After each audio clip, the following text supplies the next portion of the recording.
Hello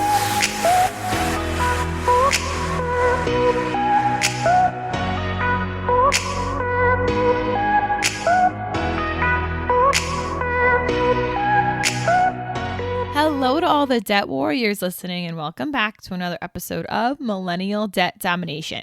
I'm your host, Katie Fata. April is Financial Literacy Month, which is a nationwide collaborative endeavor marked by a variety of activities and events across the country and throughout the month.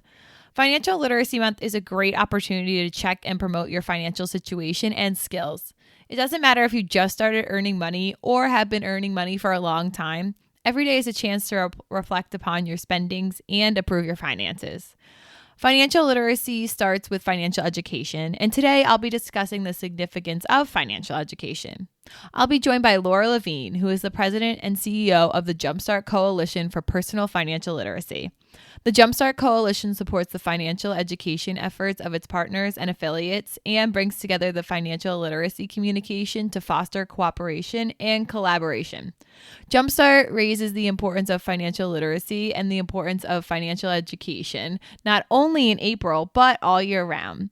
Today, Laura and I will discuss how many states offer financial education, financial inclusion, how parents can start the conversation about financial education with their kids, and much more. Now, let's get to my interview with Laura.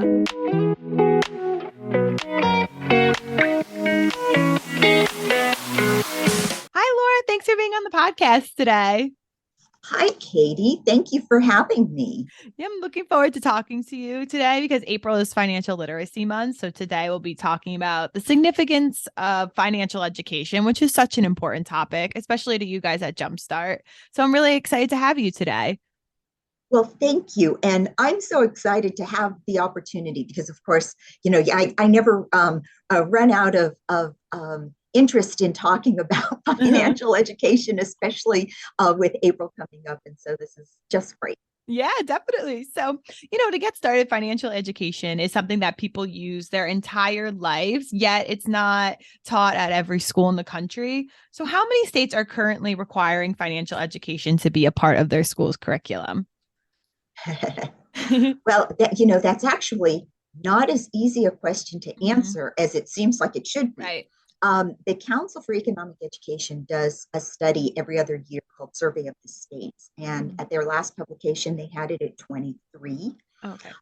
There is another initiative called FinEd 50, which CEE is a part of. They currently have it at 24.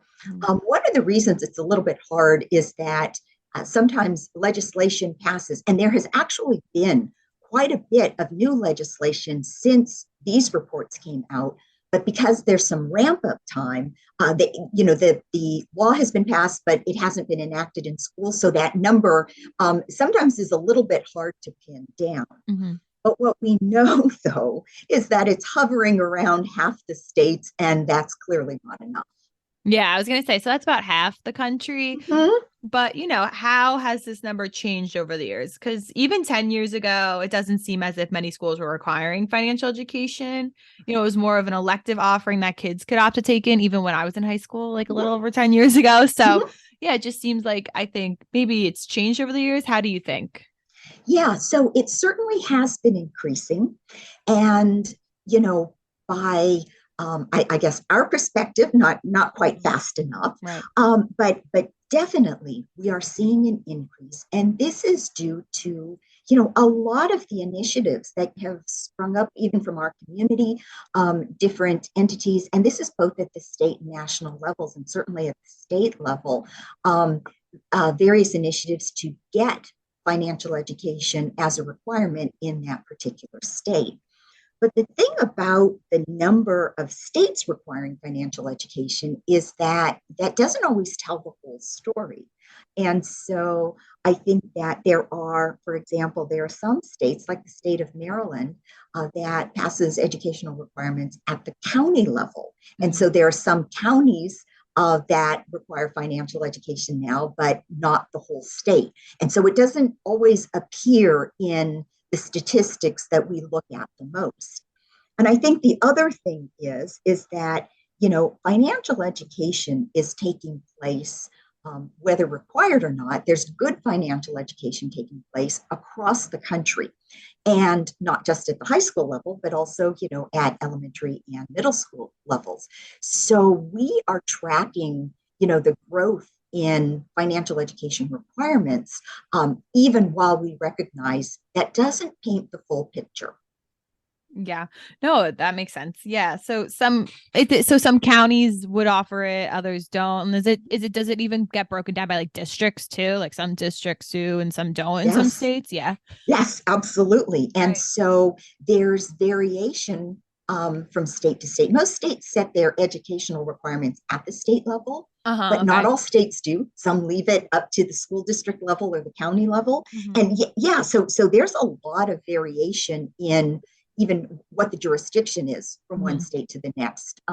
And so there are places where financial education is a requirement set by someone other than the state. But it's a huge country, and sometimes it's hard to track all of those individual pieces. Yeah. No, that makes sense. Definitely. So if parents and guardians, they're in a district or a state or a county where their kids aren't Mhm. receiving financial education, how can they go about asking for financial education in their kids' schools? Oh, there's so many wonderful ways to do this. And we're really encouraging of parents to make this ask because, we talk to parents all the time who say, like, well, I don't know if I can teach this to my kids because I don't have the experience myself. But we still hear from schools and from teachers that parents really have the loudest voice in effecting change Mhm. within schools. And so parents with little to no experience in personal finance can still be their kids' best advocate. And so whether it is talking directly to your child's teachers, whether it is going up to the principal or other administration level, whether it is going to something like school board, or talking to your state legislative officials, your elected officials. So there are lots of places where parents can help make that ask.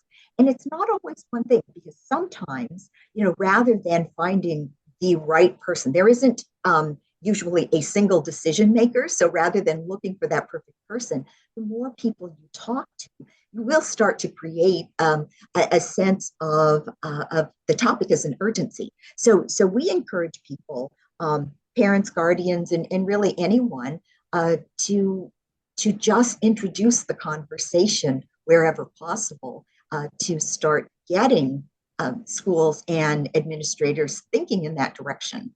Yeah. And I was going to ask, do you think it's like power in numbers too? Like if you're a parent or guardian, you find another parent or guardian has a similar interest, you think like you should encourage them to speak up as well? Because it might make a difference if more people feel that way. Absolutely. Yeah.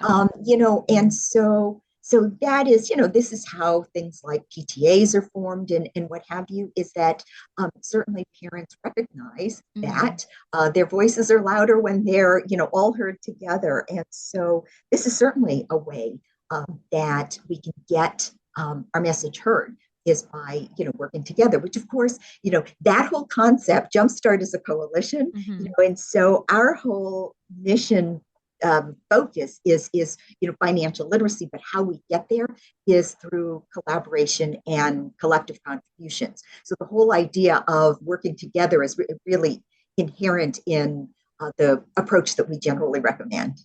Yeah. No, definitely. And I'm gonna link Jumpstart, of course, in the description of this podcast so everyone can get to you guys directly through that as well. So Thank you. yeah, of course. And then so in addition to parents and guardians reaching out to for financial education in schools, can students ask for financial education in school? And if so, how can they go about doing so? Oh, absolutely. There are student campaigns are truly some of the most effective. There was a campaign by a student group right here. I'm in DC, Mm-hmm. but in Montgomery County, just outside of DC, a group of students. We have had a number of the state legislation that have passed recently, student groups that have gone to testify in favor of financial education. I think that when you get a group of committed students that really know what they're talking about, that's a very effective message for whomever is deciding whether this should be a requirement, but also more informally. So not necessarily just affecting legislative requirements, but just getting it taught in schools. Teachers listen to their students. They talk to their students. They observe their students. They certainly know what students want. And so students can ask their own teachers, ask their own school administrators to consider financial education. And it's a very effective approach. Yeah, I feel like, the kids are the ones who are learning it and they're speaking up about it. It means they're interested and would like to learn more, right? Absolutely. Yeah. And I think that, I hear from time to time people say, like, oh, financial education is dry and boring and who wants to learn it? But you need to do it because it's what's Hmm. good for you. Yeah. But see, I actually don't think that's true. Hmm. And as the mother of a teenager myself, I think kids are interested in money. I mean, if you ask kids, like, do are you interested in money? What do you want to know? You will generally get a rather enthusiastic response. I think maybe students themselves don't necessarily think of it in terms of the formalized, financial education. But if you ask them if they want to understand money, Mm. I think more often than not, you'll get an enthusiastic yes. Yeah, no, definitely. I think so. And, especially for high school students, they might find it interesting to learn about money if they have a part-time job or anything. And, I think when people think about financial education, they think about it implementing it at the high school level. But why is it also important to implement financial education at middle school and elementary levels as well? Sure. Katie, that's a great question. And it's one of my favorite questions Mm. to answer.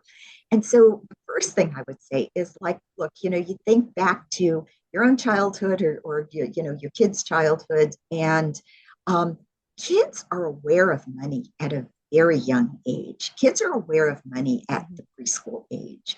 They may not know, they may not have a rather sophisticated understanding of how it all works and what personal finance is, but they really are interested in money. Kids influence spending decisions from a very early age. This is why cereal commercials and toy commercials run during the cartoon hour. Is that kids are influencing their parents' spending decisions. It's why sugared cereals are put on lower levels in grocery store shelves. Mhm. They're put at eye level for kids because they influence those decisions. Well, if young kids are influencing spending decisions, then introducing the basics of money when they're curious is a really good strategy. It's just like, we don't wait for kids to understand tooth decay before we tell them they Mm. need to brush their teeth every day, right? You, Yeah. you teach that to toddlers. And so I think money is the same thing. At the younger ages, it has to be really, really basic and age appropriate, but certainly capitalize on the curiosity.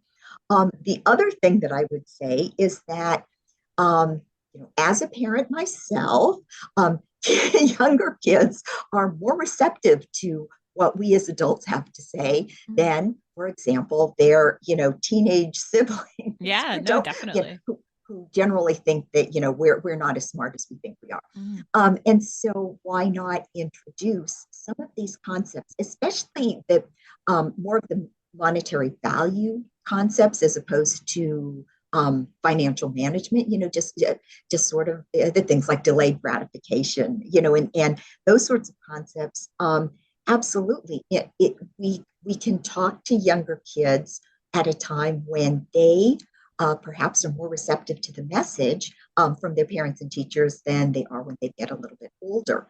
But I think the final thing that I would say is, Katie, Mhm. as I'm sure you well know, um, our country has a high school dropout problem, Mm. and especially in cities and especially young men of color, we have far too many kids dropping out of school. And that's sort of a different problem, but where financial literacy comes in is that if we can start to teach personal finance basics at elementary and middle school, we are catching some of these kids who may not be in high school long enough to get that required course. And especially if we're able to teach them the correlation between, education and, lifetime earning potential, and, teach them that there are opportunities that come with understanding how to manage money. Maybe we'll get to some of those students at the middle school level before they are on the path to potentially dropping out. So that's the more, I guess, policy focused, reason to teach personal finance before high school. We will miss some of the kids that need it the most. But, certainly young kids are a great place to start. Yeah, that's definitely a good point that I didn't think of. Yeah, so that's an even more reason to start them young, as well as, implementing it so they have some kind of grasp on it before they would even get to high school is also a great reason too. Absolutely. And what we know about education, not just financial education, but all education, is that it's effective to lay a foundation and then gradually build upon that, right? We see this in, English and math and, all the core subjects that start in early age, and they build and build and build until you get to high school and you can understand the more sophisticated and more in-depth concepts. Well, money would work the same way. If kids have an introduction, even a very basic introduction at an earlier age, by the time they get that required course in high school, they're not starting from ground zero. So, so they can make more out of that course if they already have some background to go on. Yeah, no, that's a great point to make. Yeah, I mean, you learn math your whole life. Why not learn financial education too? That's such a great point to make. Absolutely. So what tools are available to schools to help them get started implementing financial education into the curriculum? Are there any tools available for them? Oh, absolutely. There are many, many tools, and really proud to say that so many of them come from Jumpstart's partners. And so, first of all, Jumpstart is the co-publisher of the National Standards in Personal Financial Education. We co-published this with the Council for Economic Education. And so that is a broad guide with benchmarks at 4th, 8th, and 12th grade. It is a broad framework of what students should know and should know how to do at those particular ages throughout their schooling, so that when they graduate from high school, they have a good foundation in understanding basic finance. They won't be done, personal finance, like so many things, is sort of lifelong learning, but they go out into the world with a really good foundation. Additionally, Jumpstart operates the Jumpstart Clearinghouse, which is just jumpstartclearinghouse.org. And which is a searchable database of financial education resources. And the resources come from our many coalition partners, plus other entities, other organizations within the financial literacy field. And so there are resources that are appropriate for classroom, like lessons plans, full course curricula, full programs that can be used to teach personal finance in class. There are also really basic, storybooks, games, videos, the sorts of things that parents can use with their own kids at home. So this is a wonderful place to look for resources. And then, of course, Jumpstart and many of our partners are, offering professional development initiatives for teachers. So we have the opportunity to provide teachers with training, with educational knowledge about personal finance to help them be better teachers. So there's just a wealth of resources that exist, and we just hope to get them in the hands of more schools and educators. Yeah, no, definitely. And once again, I'll make sure to link all of that in the description of this podcast. If there's any teachers listening, if there's any teachers or parents listening, definitely get that information there so then that they could further their own education. I love that.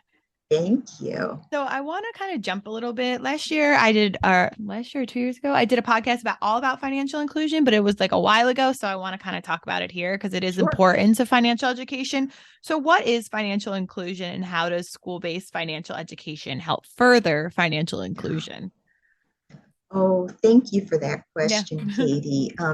So financial inclusion is, the it is a proactive stance in making sure that all Americans, all consumers, have a fair opportunity to utilize financial systems to take advantage of financial opportunities. And so, certainly at some level, you would say like, well, financial services, that an institution might offer, or, information and all of this, it's available to everyone. And that's really good. And that's a starting point. But financial inclusion goes a step further and is more of a proactive step in not only making financial resources available to everyone, but making sure that they're available in a way that resonates with diverse consumers, and making sure that all consumers have easy access, as well as knowledge that that they exist. So it is availability and accessibility, but inclusion is making sure that all users of financial resources feel that they're for them and can see how they can be used and how it might resonate and how it might fit into their lives. And so it's a little bit more proactive. But I think importantly, you asked about where financial literacy comes in. And so one of the things is that we believe that financial education in schools is one of the best ways that we can help support the goals of financial inclusion by educating, at least theoretically, everyone. And again, we talked about the dropout problem, but at least, we know that students, young kids under the age of 18 should be in school. So we know how to find most of them. The other thing about financial education in schools is that, we talk about how teaching your kids about personal finance is the parents' responsibility, and that really is true to some extent. Well, no, it's very true. It should be the parents' responsibility, but many kids don't have parents, or have parents that are unbanked or underbanked themselves. So, in other words, are inexperienced with financial services, or maybe they've made mistakes, or maybe they're new to this country. There's a whole lot of reasons why students aren't able to get this information at home. And so if they're not able to get sufficient information about how to use the financial system, then we continue it. It becomes, perpetual. It becomes generational, where, if they couldn't learn it from their parents, and then they in turn couldn't teach it to their own kids. And so one of the best ways we think of breaking that cycle is to teach personal finance in schools, where we can reach all students regardless of their background. And so that's one of the reasons why at Jumpstart we have put so much emphasis on classroom-based financial education. We think that we can have a significant impact in reaching some of the kids who might not get this at home. Yeah. And you make a great point that I was going to say too, that like there are some parents who are unbanked, or they're inexperienced with their finances because they may not have received this education in school themselves or with their parents. So, that's how having financial education in school can help these kids to not be unbanked or not have financial experience in life. Right. Yeah, definitely. Right. Absolutely. And then, one of the other things, and we hear this anecdotally all the time from teachers and from parents, is that sometimes the students will get this financial education in school and will actually carry the information back home to their parents. And so in some ways, we've certainly have heard instances of that financial education going up the chain, from the student to the parent. And so that's always wonderful to hear, when we could possibly, be able to help adult consumers that way as well. Yeah. Oh, wow. That's interesting too. Yeah. So they would go home and tell their parents what they learned, and their parents would learn something too. That's great. Absolutely. Yeah. So how can a lack of financial literacy potentially hurt someone's financial future? We kind of touched on this with people's parents, but how can it hurt like this generation's without having financial education? Sure. Well, generally speaking, knowledge is good, right? Oh, And so, yeah. so the financial services world has become much more sophisticated over time. And it used to be that, that personal finance was pretty basic. You just, it was just, well, do you want a debit card or do you want a credit card, right? Or, there weren't so many choices.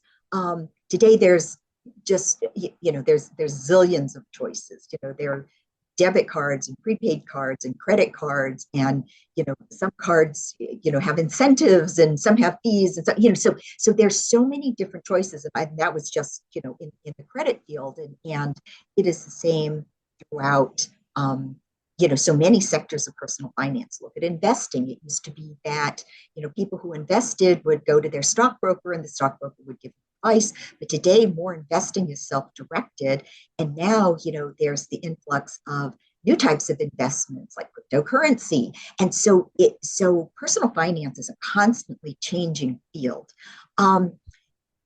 With so much to know and so much to choose from, it's harder to just say, like, well, when you're an adult, you'll kind of pick this up. You'll learn as you go and you'll figure it out. Don't worry.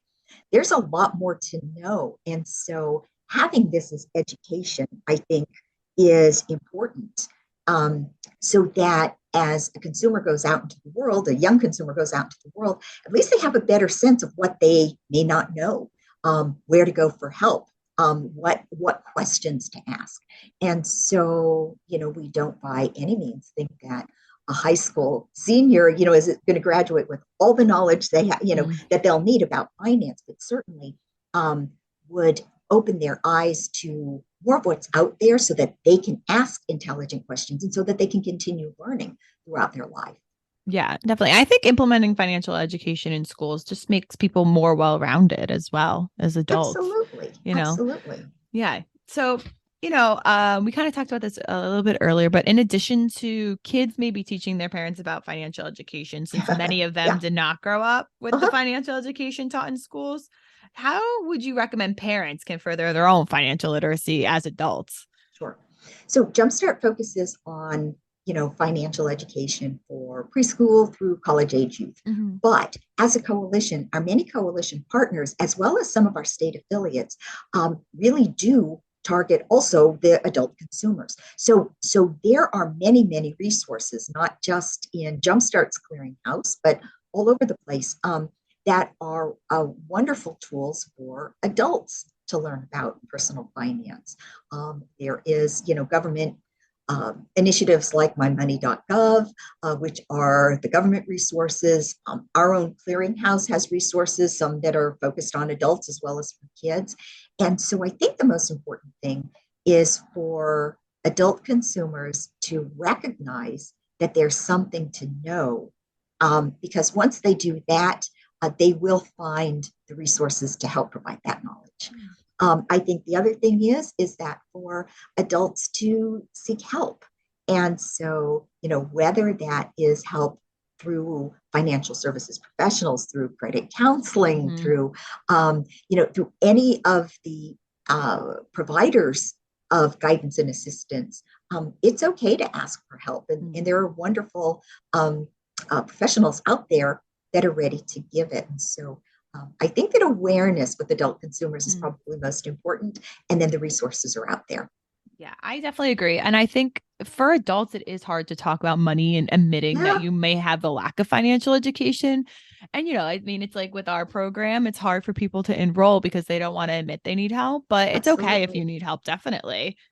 I think that's so important, Katie, because it is conveying to people that, look, we all need help. Yeah. And, and even financial professionals oftentimes will have their own financial advisor, not themselves. And I think that we all need the help of someone else's perspective, even if we know quite a lot, and just somebody else who can open our eyes to the opportunities. Yeah. And I think, once people do get the education and they learn more about financial education as adults, they'll be more excited to maybe teach their kids about it. Absolutely. So if parents and guardians want to teach their kids about financial education, what do you think, at what age exactly do you think they should start? Like, do you think it should be when they're toddlers and stuff? And where should they start? You know what I'm saying? Yeah. So, how to go Yeah, about starting it. one of my favorite financial literacy sages is Janet Bodner, who was the editor of Kiplinger Personal Finance. And I love to quote Janet because she's the one who always said the right time to start is as soon as your kids are old enough to know not to put the money in their mouths. And so, Yeah. so in other words, preschool age Okay. is a great place to start. And, again, we have to remember that we're not going to teach, preschoolers and kindergartners how to balance their portfolio, Right. but we're going to introduce very, very basic concepts. And you'll find resources that are really, really basic and you can build from there. But I think that as soon as a child shows interest in money and how it works, or as soon as they want to buy things. And I will tell you that with my own, I really did start. Well, my poor child, he's been a financial literacy guinea pig his Right. whole life, right? But I did start him at preschool age, Yeah. and when he wanted to go to buy snacks, I would give him a dollar and he would have to figure out what snack he could afford with the money that he had. And it seems very basic, but that's your first introduction to how money works. And it's your first introduction to budgeting or limits. Like this will only buy you so much. How do you make smart decisions? Yeah. Yeah. And that's a great technique, giving him a dollar and having him Yep. have to figure out what to buy. What are some other techniques parents can use to educate their children about money and finances at all different ages? Sure. I think the most important one, Katie, is to talk to your kids. And I think that, I talk to parents all the time who say, they're a little bit freaked out about wanting to quote unquote teach their kids because they think, Mhm. you hear teach and you think, oh, Right. I have to be the expert. And parents will say, like, well, I'm not an expert on finance. I can't teach my kids. Well, just like so many other things, if you just talk to your kids, have Mhm. that conversation, raise their awareness. Sometimes, you'll raise a money related issue. And maybe as the parent, you don't really know the answer. Well, go on the internet and look up the answer together. That is a great way of, of raising your own child's awareness about finance without necessarily having the answer yourself. I think another thing is shared goals. And so, if you want to teach your child how to how to save, maybe set up a sort of like a savings goal for the family, to buy a luxury item or take a vacation or Mhm. what have you. And so that rather than teaching your child by putting all the onus on them, like, okay, you have to save for your Mm. toy. Do it as a family. The family is going to save for a TV or something that will be enjoyed by the whole family. And so I encourage parents to have conversations, not teaching, but just Right. those conversations about money, and to perhaps set some shared goals, that everyone can participate in. Yeah, those are great examples because, if you're saving for a vacation, but your child wants something now, you could say, Mhm. well, we could save that for our vacation. Or, yeah, I think that's a great idea. Right. And because the parents also have a stake in Right. it, it Hmm. it it isn't, do as I say, not as I do. It Right. is it is we're all in this together. And I think that resonates. Yeah, lead by example for sure. And that's the best way to not teach, but, show your kids. I love that. But I would also say to parents, Katie, and Hmm. this is something is I would say to parents, also cut yourself some slack. Mm. And so one of the analogies I've used in the past is, when you taught your kid how to ride a bike, they probably fell off the first time, right? Hmm. Um, and you didn't throw away the bike and you didn't declare the bike defective or your child unable to learn to ride. You dusted them off and you put them back on and you said, try again. And you did it a couple of times until they got the hang of it. Well, learning about money, learning to manage money is kind of the same thing. And so I have heard families say to me, like, well, we tried to do allowance, but it just didn't work. And I'll say, well, how many times did you try? And so sometimes, whether it's like an allowance system or maybe a savings goal or something, and the first experience didn't work out so well, don't give up. It doesn't mean that your kids can't learn, and it doesn't mean that the experiment was wrong. It's just that some people fall off the bike a couple of more times before they get the hang of it. So I tell parents, cut yourself some slack. If it didn't work the first time, try it again. Yeah, it could have just been the wrong day for them, trying Absolutely. again. Yeah. Absolutely. Definitely. So Jumpstart raises the importance of financial literacy and the importance of financial education. So how can parents and students learn more about Jumpstart's new campaign, and how can they get involved? Do you want to talk a little bit more about that? Oh, I would love to. Yeah, Such a great question. Yeah. Yes. And I talked about it a little bit, but Jumpstart, our public engagement campaign is actually a parent engagement campaign, and it's called Check Your School. And you could learn more about it at checkyourschool.org. And what this is, it is simply a campaign to get parents, guardians, grandparents, any parent-like figures to help us make the ask for financial education at their own kids' school.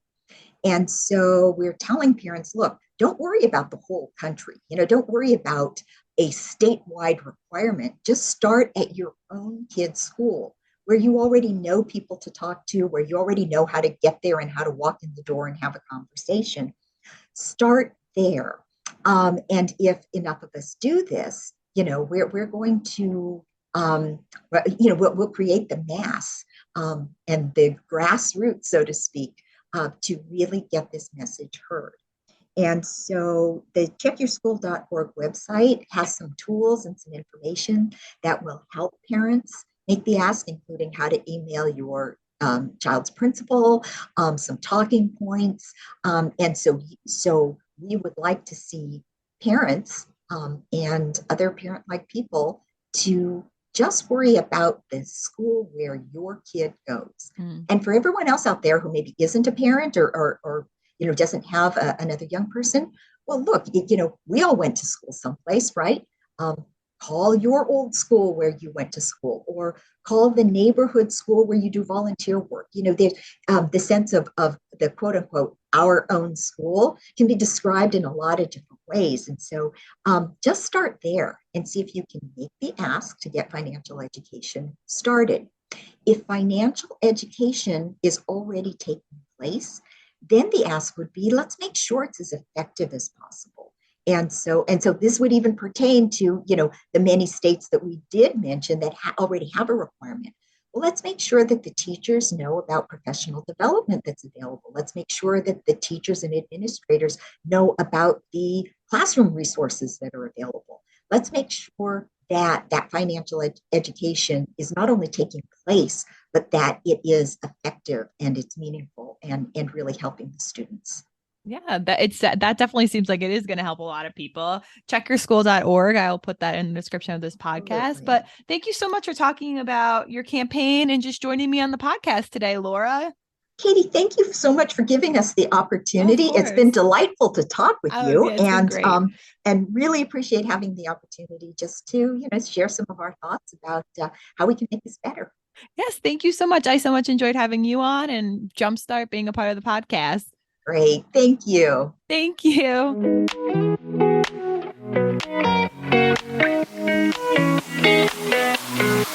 Financial Literacy Month is a month-long campaign to raise public awareness about the importance of financial literacy. However, it's important to keep the conversation going throughout the year about financial literacy. Although the progression of financial education in schools has been positive, not enough schools across the country are offering financial literacy. For those who have financially illiterate parents or guardians, they may never have the opportunity to be educated about financial education. Not only is it important to implement financial education in high schools, but financial education should also be implemented at the middle and elementary school levels as well. Kids are aware of money at all ages, and implementing this education at an early age will build a foundation for further financial education. If parents want financial education in their kids' schools, start by speaking up to the schools themselves. If you find other parents feel the same way as you can all band together because there's power in numbers. If kids want financial education in their schools, they could speak up too. Kids can talk to their teachers and voice their opinion of why financial education is important to them. There are so many ways to get involved in financial education, so if you're looking for more resources, you can check out checkyourschool.org for more. With that being said, that wraps up another episode of Millennial Debt Domination. Don't forget to subscribe to the podcast wherever you're listening. And if you're listening on Spotify or Apple Podcasts, please rate and review us there. I'll talk to you next time, Millennials, Gen Zers, and everyone else listening. Bye.